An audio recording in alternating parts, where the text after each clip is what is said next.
Achos mae'n surprise iddyn nhw. Galle fod. Galle fe fod. Fel wedodd David, os un ceffil mae Lisa wedi gweld dyw hi ddim yn hoff iawn o'i goesau fe neu symudiad yn rhywbeth, a mae hi'n marco fel awr, gall hwnna newid y dynamics yn i gyd. Gwbl. Ia. A gobeithio bod na... A maen nhw'n cael cipolwg nawr, mae'r tro cyntaf welwn nhw beth sydd wedi ennill a beth yw'r placings diwetha. A wrth gwrs maen nhw'n gwybod just saino'r sheet i weid dyna'r marcs roi esi. A os oes doi geffil ar yr un marc, wrth gwrs, ceffil marc Sera bydd yn ennill fan hyn. Yr un sydd i Marchogaeth. Marchogaeth. Adran Marchogaeth yw e, a dyna beth sy'n bwysig fan hyn. Mae rhaid trafod mae Lisa'n edrych rawnd i weld. Mae'n edrych ar y rhifau. Lawr at brass tax, fel maen nhw'n gweud. Ydy, mae'n gallu bod yn awkward iawn fyd, os wyt ti'n gweld rhywbeth, ti'n meddwl, wi ddim yn moyn hwnna yn ail neu rhywbeth, ond dyna beth sy'n deg y bwyti'r beirniadu fan hyn. Mae fe'n beth da mewn ffordd. Cydbwysedd o'r cydymffurfiad a'r Marchogaeth a'r ceffil gorau wedyn sydd o fyny i'r brig. Ie, wir. Dyna nhw'n arwyddo. Wel, Lisa'n cael good look fan'na i weld beth sy'n digwydd. Sera yn cael tipyn mwy o ddŵr hefyd. Dim ond y dŵr sy'n... Fel gwobr. Wi wedi benni nawr. Dŵr. A mae hon yn amser yn enwedig i'r rhai sydd yn y 3 neu 4 safle cyntaf yna.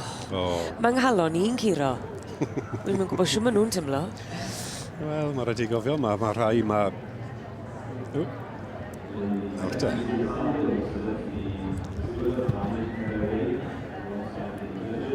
A be fydden nhw'n neud rwan, Rob, wedi galw'r rhifau allan? Na beth wy'n deall fe newn nhw, ie. So nhw'n galw'r rhif a mae rhaid i bob cystadlaeth wedyn cofio i'r rhif. Cofio beth yw'r rhif, ie. A fydden nhw'n dod allan yn y drefn. Mae fe wedi ennill fe. Diolch yn Nicol Musson, Popsters, Tommy Cockles, 1648. A hwn wedi bod... Wrth gwrs, mae hyn yn amser, mae Nicole newydd colli dad yn ddiweddar. Felly mae'n amser emosiynol iawn. Fysau dadi yma hefo'i yn trin. Yn dechrau fi off nawr. Da iawn, Nicole. Popsters Tommy Cockles yn ennill yr adran o dan gyfrwy, yr adran ceffylau Cymraeg, adran C. Ceffylau wedi cael ei fagu gyda Mr Davies, Popsters.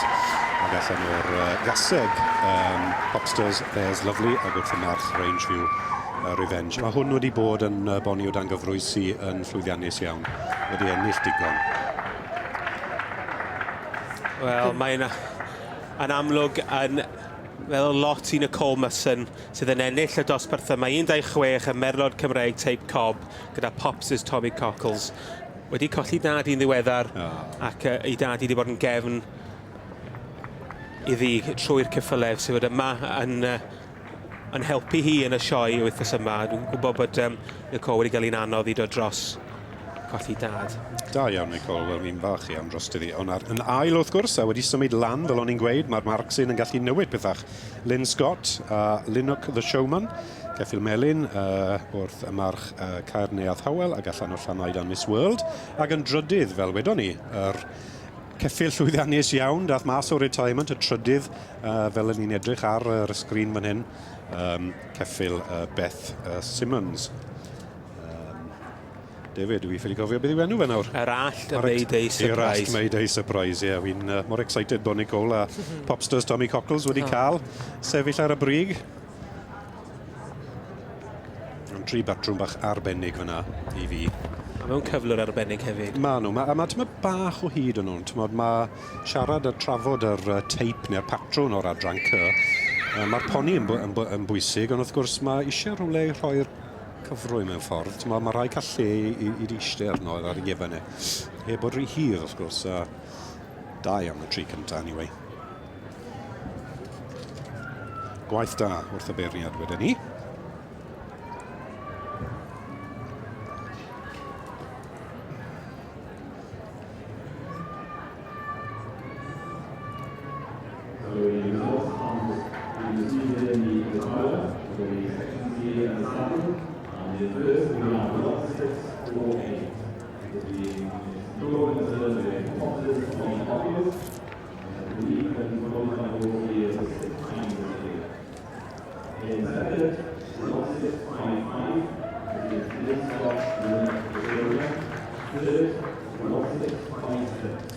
yn ennill y dosbarth yma i'r Merlod Cymreig Teip Cob, Nicole Musson, a'r march Popsters Tommy Cockles.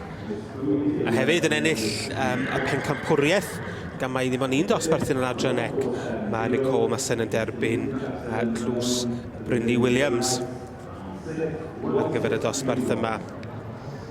A'r rhosglwm yn cael ei trosglwyddo i Nicole ac dwi'n gwybod bod hi'n falch iawn o derbyn y gwobr yma heddiw. Tria cofio, David, oeddi, falle bod fi'n reit, dwi'n siŵr bod hwnnw'n i ennill mae blaen, neu falle bod Yndi, yn bendant. Fi'n credu bod e. Oeddi. Rhyw 3 neu 4 mlynedd yn ôl. Ie, yn geffil ifanc yn dyfe, ond fel wyt ti'n gweud, mae'r diwrnod hyn yn bwysig iawn i Nicole a'r teulu. A wi byth wedi gweld y ceffil yn disgwyl yn well mewn ffordd. Poni trw a trw yn dyfe. Ac yn ail wedyn, Mrs Lynn Scott, y perchynog, Linnock the Showman, wedi symud lan o tipyn o ffordd lawr y lein, so mae'n dangos bod y dosbarth ddim drosto nes bod e wedi bennu, a bod y marc sy'n yn gallu newid popeth yn sicr. Ac yn drydydd, wrth gwrs, i'r allt. Mayday Surprise. Dyna beth yw dangos. Poni bach hyn yn brif bencampwr yn sioe ceffil y flwyddyn. Yn drydydd fan hyn heddi, ond dim cam o gwbl. Disgwyl yn arbennig.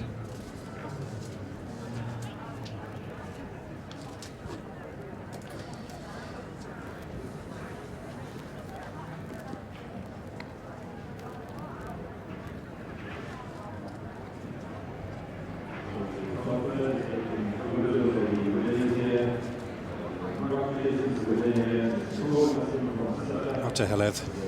Ti'n hoff o'r ceffil hyn? Oeddi we'n boni? Mae'n, gyda beth i fi yn dysgu, mae'n edrych yn dipyn o boni. Yn hardd iawn ac emosiwn Nicole yn amlwg iawn, achos nid yn unig bod hi'n ennill, ond bod wedi colli thad yn ddiweddar, felly mae'n siŵr o fod yn gymysgedd o dimladau. Odi, yn diwedd. Nicole heddi. Odi. Tommy Cockles yn edrych ar y grandstand yma, meddwl, wel, dyna beth yw dorf.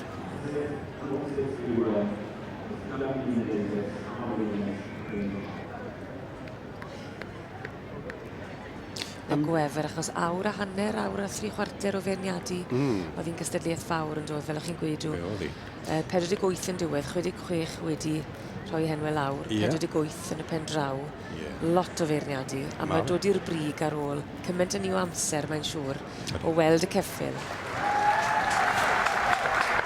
Nicole Musson wedi teithio'r holl ffordd o ddwyrain Lloegr gyda Popsters Tommy Cockles i ennill y dosbarth yma i'r Merlod Cymreig Teip Cob dan gyfrwy. Wedi ennill yma yn y gorffennol ac wedi cymhwyso i sioe ceffil y flwyddyn 6 gwaith.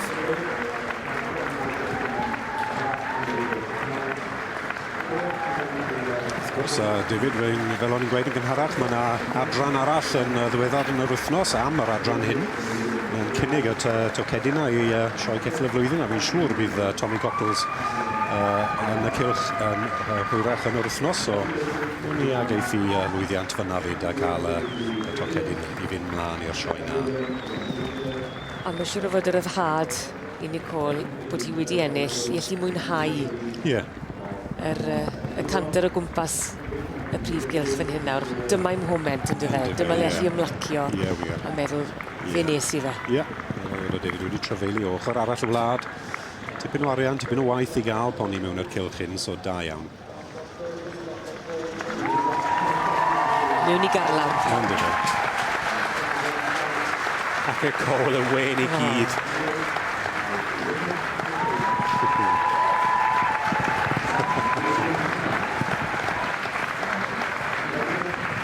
Boblogaidd iawn am y dosbarth cyntaf o'r adrannoedd Ponies neu'r cobyn Cymreig o dan gyfrwy, a wrth gwrs fe o'n i mlaen i glasys gobeithio anferth. Y cobiau Cymraeg adran dy o dan gyfrwy, mae 3 o'r hynna trwy'r diwrnod i ni gael mwynhau.